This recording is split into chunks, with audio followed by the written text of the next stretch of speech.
I'm going to be reading Heir to the Empire.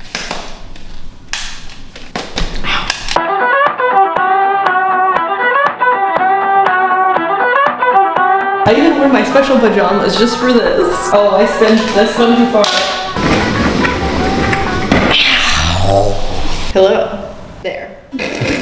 So I'm currently in Dallas in a hotel room, and tomorrow I'm doing something super exciting. I'm gonna be meeting, well, taking a picture with Hayden Christensen. I can't believe I'm so excited. So I figured that this would be a great opportunity to start reading a Star Wars book, and this is the Heir to the Empire trilogy. So what I do know about Heir to the Empire is that it was widely considered the sequel trilogy before the Disney sequel trilogy. Somehow Palpatine returned.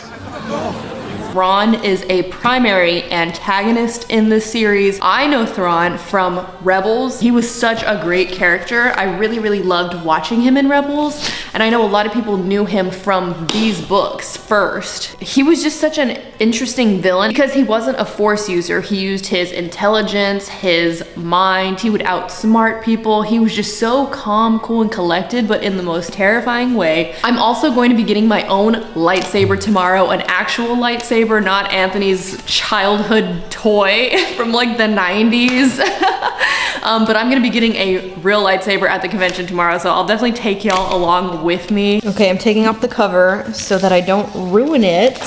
Oh, wow! That's what was underneath it? That is super cool. This is also the 20th anniversary special edition, so it comes with annotations from the author. There's like a little annotation, a little note from Timothy Zahn himself.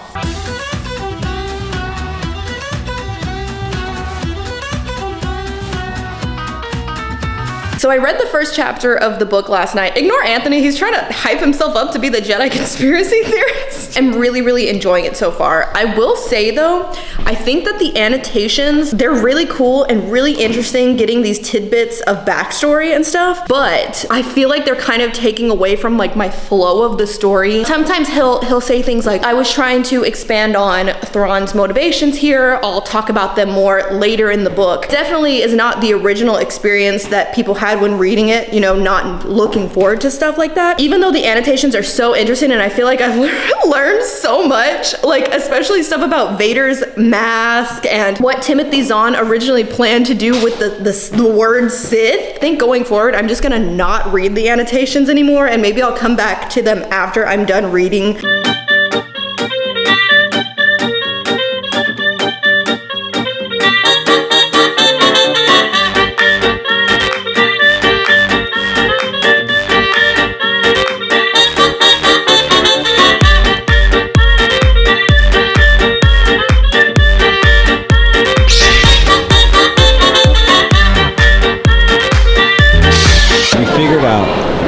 What you're gonna tell the chosen one yet? I'm probably literally gonna like freak out, panic, and say hi, nice to meet you. I'm gonna say something more important than that. I'm not gonna say, oh, I loved you in Takers. You know, the 2010 action thriller Takers. I don't even know if he'll think it's funny if I bring up the Takers thing. Like, I don't know if he has a sense of humor. I'm gonna do it. No, I don't know. We'll see. We'll see. Casey's gonna chicken out. I might do it.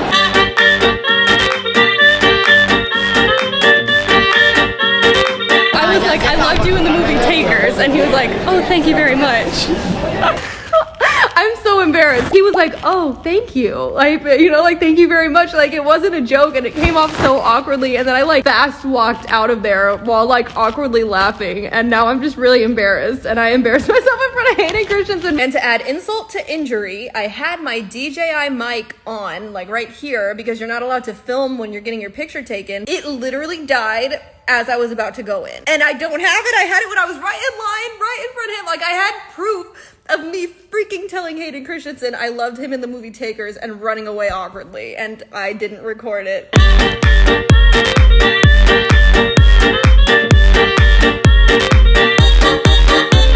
I am officially halfway done. Absolutely 100 billion thousand % should have been the sequel trilogy, and it's not. And that's so disappointing. I'm not a big fan of the sequel trilogies, just so you know. And that was even before I started reading this. I know that in the trailer of Ahsoka mentioned something about Thrawn being the heir to the Empire. And at first I was super excited before I read this because I was like, what could that mean? That's so awesome. They're actually gonna adapt the trilogy. After reading this, I have no idea like how that's even gonna work. This book heavily focuses on Luke and Leia and Han. We don't have those characters anymore, you know? Are they just going to replace the characters with Ahsoka, Sabine, and Hera and all of them? Leia in this book is pregnant with twins. Obviously, her and Han got married. Leia's training to become a Jedi, which is incredible. I love the original trilogy and I loved Luke in it as well, but he was never my all-time favorite Star Wars character. I'm an Anakin girly. I'm a Darth Vader girly. Anakin probably more so. But Luke in this book is up there. He's so fleshed out. You're getting to be in his mind right now and just see struggles he's going through. He really does feel like the last Jedi here. The last Jedi, oh my gosh.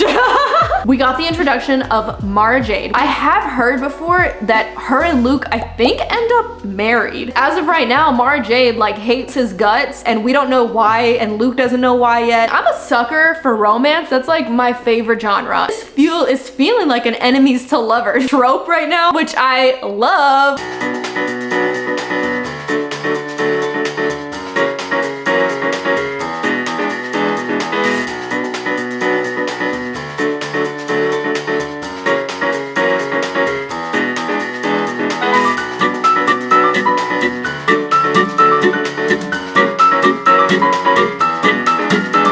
I finally finished book 1 of Heir to the Empire. I think I am going to give it 4 stars. I'm really picky with my 5 stars, so just, you gotta know this. There was something almost left to be desired, I feel like is the best way to put it. Some chapters and scenes just felt like they went on too long. One of my favorite things about this book was getting more of Luke. And then of course seeing the introduction of Thrawn here and understanding why he's such a cool, calm, collected, calculated villain. For me, the thing that was most left to be desired was Leia and her pregnancy. Another thing that I liked was the introduction of Mara Jade. I liked her character at first, but then I kind of didn't. Maybe just like the reveal of why she hated Luke so much didn't make a whole lot of sense in my mind. She blames Luke for killing the Emperor, but I mean, it was Darth Vader technically who killed the Emperor first off. That's not really what I was expecting. For some reason, the reveal of that felt underwhelming to me. Dark Force Rising. I'm curious to see how I'll like Mara Jade more in the second book because I felt slightly underwhelmed by her character in the first. I am excited to see her relationship with Luke form more because it's starting. It's a brewing.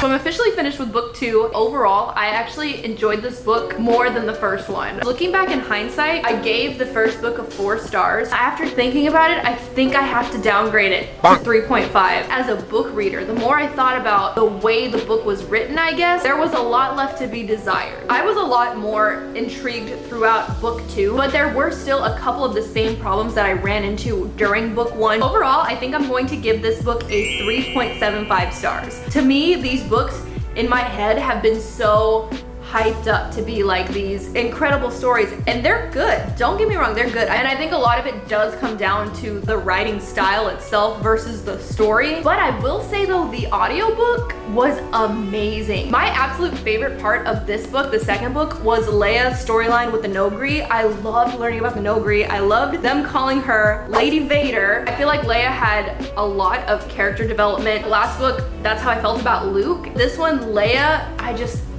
loved reading about Leia. And then Thrawn, of course. I have watched Rebels, so I knew about Thrawn beforehand, but to see him kind of in his origin, see how his brain works, how he just kind of calculates everything. I mean, Thrawn's an incredible character. Mara Jade also, I know I kind of said I didn't really like her as much in the first book. She got better. In the beginning, I was kind of like, oh, Mara, why are you holding on to this resentment here? It kind of doesn't make sense. Really, you're just kind of mad you lost your job. The Last Command. And we have Miss Mara Jade right here. I'm slowly but surely becoming a fan, okay? Hopefully by the end of the third book, I love you.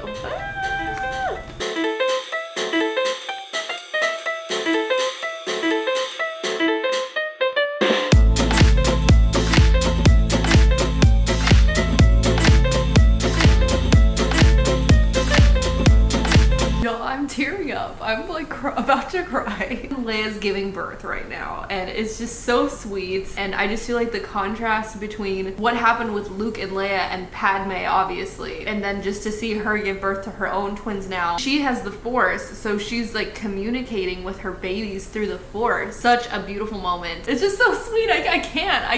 Oh my gosh, I just feel so emotional over this. That was one of my favorite moments of the entire series. All right, y'all. So I am very excited about today. We're about to go to the Star Wars store called Holocron in Austin. We've been meaning to go for a long time now, and we just haven't gotten around to it. I'm planning on finishing The Last Command today. I think I have about 10 chapters or so left, something like that. Thrawn, this is perfect. Even though I'm not a big action figure person, but I don't feel like we're gonna find like a figure of Thrawn anywhere, so I might just have to get this.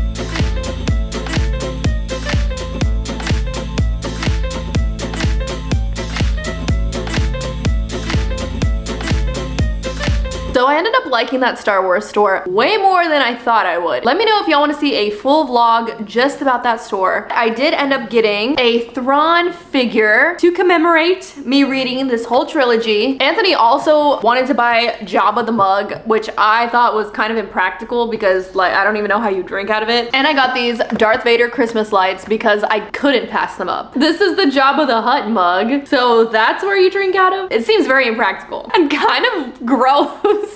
I'm also going to be finishing The Last Command right here, right now. I have about 6 chapters left, and then I will be completely finished with the Heir to the Empire trilogy.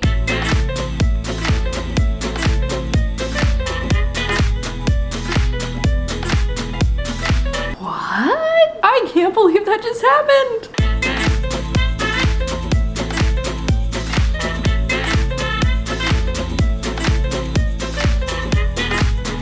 I finished it! The ending was just incredible. Like, I loved the twists and turns of it and everything that happened. The third book for me is gonna get a 4-star, maybe even a 4.25. By far my favorite. I will say though, even though I did enjoy this trilogy, I feel like as a whole, it may have been slightly overhyped for me, which sounds bad because as I said before, the books were good, but they were not as amazing, I feel like, as a lot of people say they are. I don't know if that's like a hot take, but I'm just being honest. Some chapters, some scenes just kind of lingered a little bit too long. Maybe were slightly unnecessary. I do agree with the sentiment that this should have been the sequel trilogy. This series would have made amazing movies. They would have looked so good on screen. I will say though, I really highly recommend the audiobook. The audiobook was incredible. There was a background soundtrack, there was sound effects. It was so immersive. I am really curious to see how they're going to adapt elements of this story in the new Ahsoka show. If you want to see our reactions to that, make sure you check out our Dos Cavazos reaction channel. Me and my husband over there, we do a lot of reactions to stuff. Also, make sure to check out my Patreon for in-depth book reviews for each book in this trilogy and for other books as well. And I will see you in the next video.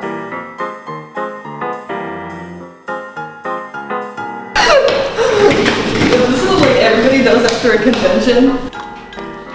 These are like hard to eat with. Oh my gosh. I can't even pick up the piece.